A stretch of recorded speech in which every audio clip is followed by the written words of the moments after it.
Hello everyone, this is PhonePsycho.com with a quick little overview of our Samsung Galaxy S2. As you can see, we have actually managed to get a version of Android 4.0 on the device.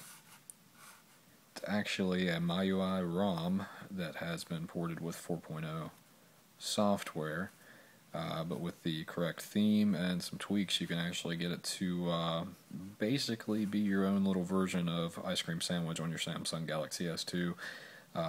As you can see, this is the Samsung i777, which is the US version of the S2, and it's going to be, I'm going to guess, quite a few months before we even see this official release on the device. Give you a little bit of proof of what I'm running here.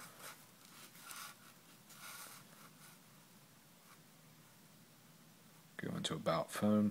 As you can see, Android version 4.0 there. The main thing I can say, if you're wondering why you should do this to your Galaxy S2, turns this phone into a completely different monster. It was already a great device. In my opinion, probably the best Samsung that's ever been on the market.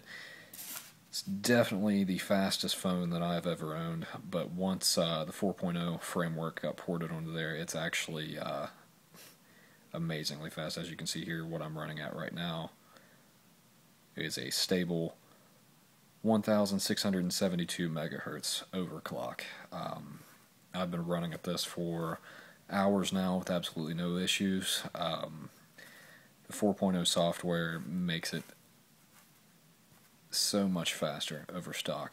Just on stock values, just to give you an idea, I was clocking on the AT&T benchmark test. I was doing about 4,900, almost 5,000 on the stock values, and actually with the only change with this ROM and the 4.0 software, I was actually clocking at about 6,300 score on my AT&T benchmark. Actually, I've got some of the benchmarks saved here in the gallery. Got some screenshots for you here. This was at 1624 megahertz. As you can see, a score of 8094. Let's see. Here's my device versus some of the most popular mobile devices on the market today. We've got the Samsung Galaxy Note. This is where most of the benchmarks of those are actually ranking on AT&T's chart. I'm actually right underneath the Asus Transformer Prime, which is actually a quad-core tablet. So definitely not bad performance for a little dual-core Samsung. Here's the brand new Galaxy Note and Galaxy Nexus. So as you can see, far above those, there's actually where the Galaxy 2 actually sits. I've got a text message popping up there. As you can see, the text messaging works just fine on this ROM. So far, I have absolutely no complaints.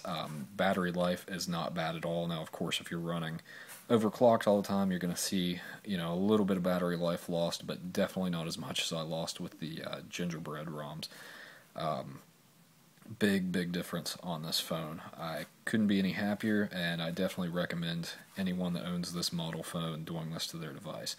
Although it is a little bit harder to find software for the AT&T version, but it can be done with a little bit of patience and weeding through some of the bad ROMs and finding ones that are compatible with no issues.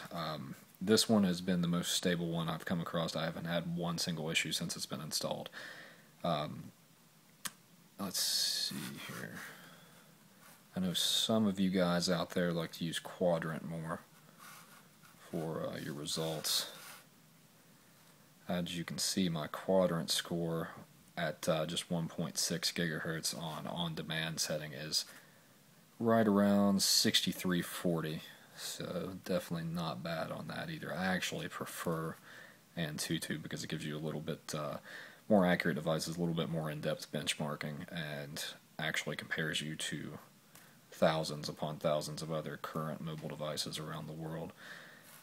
But this is going to be our review of ICS 4.0 on the Galaxy S2 from AT&T. I'm actually going to do a write-up and how-to and have some links to the software on the website, so if anybody wants to do this to their phone. I'm actually running a custom kernel with this. The one that came with the ROM just wasn't quite good enough. It didn't respond well to overclocking.